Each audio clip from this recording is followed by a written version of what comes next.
السلام علیکم ورحمت الله وبرکاته. زما دوستانو، ملګرو، خوږو او زړه ته رانږدې زده کوونکو، څنګه یاستئ؟ ښه یاستئ؟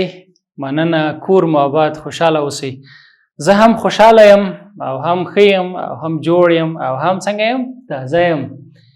ښه، بلکل مننه. نن بیا هم درس ولو. نو لومړی به زه د تیر درس پوښتنې وکړم. ما تاسو ته ویلې چې تاسو به کیسۍ او ټوکه ولولئ او هم به یې نورو ته ووایاستئ. آیا تاسو دا کار وکړ؟ آفرین. کومه ټوکه مو ویله؟ ښه، والله چې تکړه یاست. ډېرې ټوکې مې یادې دي. زما بیا ډېرې ټوکې یاد نه دي. ټوکې مې یاد دي. یو وخت به انشاءالله زه ستاسو ټولګي ته درځم او بیا به نو په ټولګي کې هلته درس وایو او په درس په منځ کې به بیا ډېرې ښې ټوکې هم کوو. ټوکه به کوو او بیا به د هغې ټوکې نه موږ تاسو وګورو چې په ټولګي کې موږ څنګه درس ترېنه یادولی شو. صحیح ده؟ خو انشاءالله دلته به هم خبرې ډېرې کوو. تاسو به کوشش کوو چې ډېر زموږ خبرو ته غوږ ونیسئ، ځکه تاسو چې کله تلویزیون ته ګورئ نو توجه هم باید بل چېرته نه وي او نه داسې ټوکې مثلا ډوډۍ چا سره وي، چا وي. نه، کوشش وکړئ چې همدغه 15 دقیقې درس وي، بیا تاسو وقفه لرئ، بیا درس وي. نو کوشش وکړئ چې خپلو درسو ته کښېنئ او بل داسې یو شی نه وي چې هغه ستاسو مزاحمت وکړي. نو حتما به مو ټوکې هم زده کېږي، لیکنه به مو زده کېږي، نوي معلومات به هم سره شریکوو. او بل دا ده چې که تاسو وګورئ ډول ډول انځورونه موږ تاسو ګورو. هره ورځ په هر درس کې نوي نوي انځورونه ګورو. په دې انځورو کې موږ تاسو فکر کوو، زموږ فکر پراخیږي او سمه ده. نو په تیر درس کې مو کیسۍ او ټوکه لوستې وه، خبرې مو البته کړې وې. او دا ځل به زموږ ستاسو په کتاب کې چې کوم کتاب دی زموږ تاسو د دریم ټولګي د پښتو مضمون دی. صحیح ده؟ همدغه کتاب خو به همیشه را سره وي چې دلته هم ما صفحه شته دی په دې ځای کې. او دا ځل به نو موږ څو مخ لولو. 11 مخ باندې همدغه کیسۍ او ټوکه شته ستاسو په کتاب کې. وبګورو چې په دې کې څه مفهوم پروت دی. زموږ تاسو هدف به دا وي چې د دې په معنا او مفهوم باندې پوه شو، یعنې د دې معنا څه دی، هم د دواړو، او هم به یې ولولو، هم به یې لوستل زده کړو، دریم هم به یې ولیکو. نو چې کله م ولوستل او په معنا یې هم پوه شو او همدارنګه یې څنګه شو لیکل، معنا لوستل، ویل، نو چې په دې ټولو پوه شو نو ماشاءالله موږ په دریم ټولګي کې بیا نو ډېر فعالیتونه کړي. یعنې معنا دا ده چې موږ ډېر څه زده کړي دي. سمه ده؟ ښه، نو بیا به هم یو څو کیسې او ټوکې لولو سره یو ځای د خیر سره. خو راځئ چې زه به دا ټوکه او کیسې چې ستاسو په کتاب کې ده زه به ولولم، تاسو غوږ شئ ورته. صحیح ده؟ اماده انشاءالله. 14 مخ و 11 مخ دی. صحیح ده؟ ښه، راځئ زه لولم، تاسو غوږ شئ چې څه خبرې دي، څه ټوکه ده او څه مفهوم پکې پروت دی. او له یاده یې مه باسئ چې نوې کلمې هم پکې لرو، خو ډېرې نه. یو مسافر سړی په ژمي کې له یو کلي څخه تېرېده. صحیح ده؟ زه به بیا هم ولیکم چې مسافر چاته وایي. مسافر هغه چاته وایي چې هغه له کور نه لرې وي، خپل وطن یې پرېښی وي او یا په خپل وطن کې مسافر وي. صحیح ده؟ موږ په عامه اصطلاح وایو د کلا تر شا مسافر دی. یعنې معنا دا ده چې په افغانستان کې له یو ولایت څخه بل ولایت ته مسافر وي. صحیح ده؟ او داسې هم کېدلی شي چې د یو ملک څخه بل ملک ته، مثلا د یو چا کور په افغانستان کې وي په بل ملک. صحیح ده؟ نو دې ته هم مسافر ویل کېږي چې له خپل اصلي ټاټوبي کور څخه، له کورنۍ څخه څنګه وي، لرې وي. نو مسافري سخته هم ده، خو خلک مجبور دي چې مسافري وکړي. کله چې تاسو پوهنتونونو ته ځئ نو بیا مجبور یاستئ چې کور مو د یو 4 کلونو دپاره پرېږدئ، په یو سمیسټر کې به باید تاسو لاړ شئ. سمه ده؟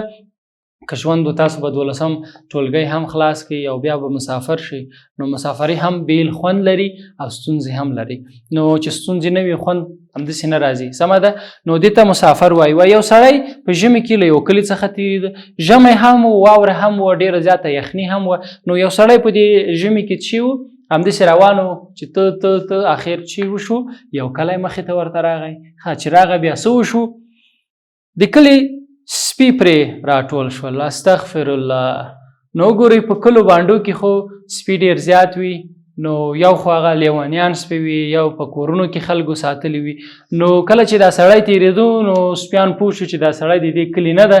نو د خیره سره ټول پرې راټول شو او اوس سړی راګیر کړ. سړی به هم نو طبیعي ده چې ژمی ده، یخ ته لاسونه به د یخ ونیولي وي، پښې هم. کله چې هغه تیږې ته لاس کړ یعنی معنا دا چې کله وګوري چې یو شی راواخلي تیږه راواخلي تیږه چې شته وایي موږ به بیا هم ولولو کاڼی صحیح ده کله چې تیږې ته کاڼی راواخلي تر څو هغه سپي ورباندې وولي یا د ځانه څنګه کې وشړي نو بیا څه وشو تیږه په ځمکه کې کلکه نښتې وه ولې نښتې وه څوک ووایي آفرین ژمی و تاسو وګورئ په ژمي کې په ډیرو منطقو کې څنګه وي مثلا په پکتیا کې ډیر زیات یخ وي همدغسې په بامیانو کې ډیر زیات یخ وي بدخشان دې سیمو کې څنګه وي ډیره زیاته یخني وي پکتیکا کې هم څنګه وي یخ وي خو ننګرهار کې یخ نه وي بیا په خوست کې هم یخ نه وي همدغسې کندوز کې هم څنګه وي یخ نه وي نو ولایتونه څنګه وي فرق کوي خو وګورئ هغه ژمی و تیږه څنګه وه سخته کرل شوې وه یخ نیولی و په دې ځمکه کې هغه کلکه نښتې وه نو مسافر په زوره نارې کړې چې وکړو چغې ووهلې الا دا څه چل ده څنګه چغې ووهلې دا څنګه کلی دی چې سپي یې خوشې کړي او تیږې یې تړلې دي وایي دا څنګه کلی دی چې سپیان یې خوشې کړي دي او تیږې یې څنګه کړي دي تړلې دي یعنی معنا دا چې موږ نشو کولی چې تیږې راواخله او سپي خوشې ګرځي نو وګورئ په دې کې چې دی ټوکه دی نو تاسو وایي چې په دې کې به د دې ټوکې مفهوم به څه شی وي آفرین یعنی ډیر زیات مفهوم نورې معناګانې هم شته کې یو خو دا دی چې همیش که تیږه نه وي نورې لارې چارې هم شته چې د مشکلاتو نه چې وکړو ځان خلاص کو که تا باندې یو دروازه بنده شي بلې ته ورشي صحیح ده یعنی په ژوند کې به موږ له یو مشکل سره مخ کیږو خو دا په دې معنی نه ده چې زه به نور ویده شم او کې به نم څه کې چې زه مشکل لرم نه کله چې له ستونزې سره مخ کیږي د ژوند سختۍ در باندې راځي ته به چې کوې که یو لاره ښه نه شوه بلې ته به لاړ شي له خلکو سره به چې وکړي مشوره به وکړي بل دلته د زړورتیا علامه هم ښکاري په دې ټوکه کې همیش باید موږ زړور واوسو د څه شي نه ویره ونه کړو ویره د چا نه پکار ده د الله تعالی نه پکار ده نو که موږ ته سپي راځي که موږ ته نور حیوانات رامخکې کېږي یا موږ د شپې چیرته ځو نو کوښښ به هم دا وي چې ونه ویرېږو په خپل ځان تل باید څنګه اوسو ډاډه اوسېږو که سپی راغی که بل شی راغی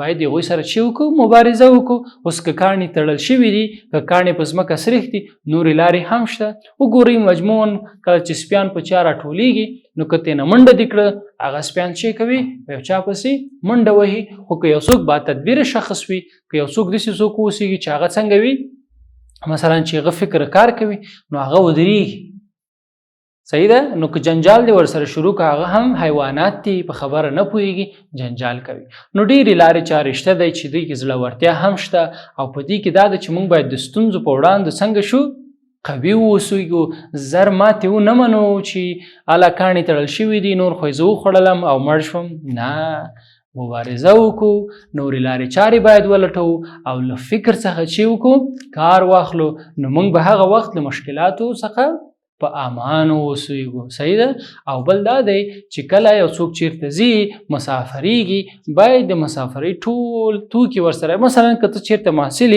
یو څوک ستاسو ورور به شاید محصل وي یو ولایت څخه بل ولایت ته ځي نو هغه باید خپل لباس کالي هغه څه چې هغه پکارېږي ټول ورسره وي نو که ته توکي د مسافر یا توکي در سره نه وي نو مزه نه کي نو عموما که تاسو لیدلی وي کله چې په کلو باندو کې ژمی وي واورم ډېره زیاته وي هغه څوک چې هغه مزل کوي هغوی د ځان سره چې لري یو بیت یا لکړه وړي هم ورباندې خویږي نه په لاره سنیغځي او هم د دې شیانو دفاع ورباندې کولی شي وګورئ دا هم موږ تاسو باید چې چیرته ځو توکو ته مو پام وي ښه دا خو له موږ سره چې شی ټوکه راځئ اوس کیسۍ ولولو او په کیسۍ کې مو هم خبرې کړې وي تاسو وګورئ په کیسۍ کې چې لیکلي داسې یو حیوان دی وایي چې نه ګیدړ دی نه زمری ښه نه ګیدړ دی نه زمری هسې ښکاري لکه سپی شکل یې د څه شي په شان ته ښکاري یعنې همداسې معلومیږي داسې ښکاري لکه څه شی لکه سپی ښه نه ګیدړ شو نه زمری شو او څیره یې د څه شي په شان ته ده د سپي په شانتې د پسو او خرو دښمن دی یعنې پسه او خره نه پرېږدي هغوی خوري هغوی سره جنجال کوي ښه نو دا څه شو کوم حیوان د دې وطن دی نو دا به کوم حیوان وي چې هم د خرو او هم د پسو دښمن وي، د هغوی نه پرېږدي او هم نه د زمري نه زمری دی او نه ګیدړ دی او بیا ورته سپي ته دی. دا به کوم حیوان وي؟ نو دا دلته لیکل شوي دي. دا به کوم حیوان وي؟ دا به لیوه وي. کوم حیوان به وي؟ لیوه. نو موږ اوس دلته چې وایو چې دا کیسۍ شوه. شاید ما درته ویلي چې اول یو څوک تشریح کړه، د حیوانات تشریح وکړه او بیا چې وکړل بیا یې موږ ته ما درته ویلی چې لیوه دی. نو دا هم چې شو کیسۍ دی چې موږ باید تکړه شو، فکر وکړو چې د تشریح نه یو شی پیدا کړو. ښه، یو بل شی وایي چې زه به تاسو ته یو بله کیسۍ هم ووایم. هغه به چې وایي چې توره بلا سپینه یې په شا. توره بلا سپینه یې په شا. هغه څه شی دی؟ هغه ډوډۍ او تبۍ دي. تبۍ خو پیژنئ چې موږ تاسو ورباندې ډوډۍ پخوو. نو سپینه توره بلا سپینه یې په شا معنا ده چې توره تبۍ ده او سپینه ډوډۍ ورباندې وهي. څومره ښه. بل کیسۍ به تاسو ته یاد وي چې په پښو ځي بې پښو ځي، یعنې پښې نه لري خو ځي بیا هیڅ کله نه راځي. دا به څه شی وي چې بې پښو ځي، یعنې معنا چې پښې نه لري ځي خو بیا هیڅ کله هم نه راځي. هغه به چې وي؟ هغه به وخت وي. چې به وي؟ هغه وخت. وخت هغه څه دی چې ځي او بیا هیڅ کله نه راځي. نو ځکه موږ وایو چې بې پښو ځي او بیا نه راځي. ښه، هغه به چې وي چې په کال کې هیڅ نشته خو په هفته کې 3 وارې راځي. په کال کې هیڅ نه راځي، په هفته کې 3 وارې راځي. دا به څه شی وي؟ ګورئ بیا یې وایم. داسې وایم چې په کال کې، کال خو پیژنئ صحیح ده، په کال کې هیڅ نشته خو په هفته کې 3 وارې راځي. 3 وارې راځي. آفرین. موږ ته چې وایي نقطې، صحیح ده، یا هم ټکي، یا هم چې ټکي. تاسو وګورئ څو ټکي دي په هفته کې؟ 1 2. نو 3 ټکي دي او په کال کې هیڅ ټکی نشته. نو دا هم چې شو کیسۍ شوه. ګولو زده کوونکو داسې ډېرې زیاتې کیسۍ شته او دا کیسۍ څنګه وي؟ ډېر په زړه پورې وي. زه به تاسو ته نارې وایم. نارې معنا به چې وي؟ څوک به ماته وایي؟ آفرین. نارې معنا چغې. صحیح شو. او همدارنګه مسافر خو ما تاسو ته ویلي چې څنګه وي؟ مسافر هغه څوک دی چې هغه له خپل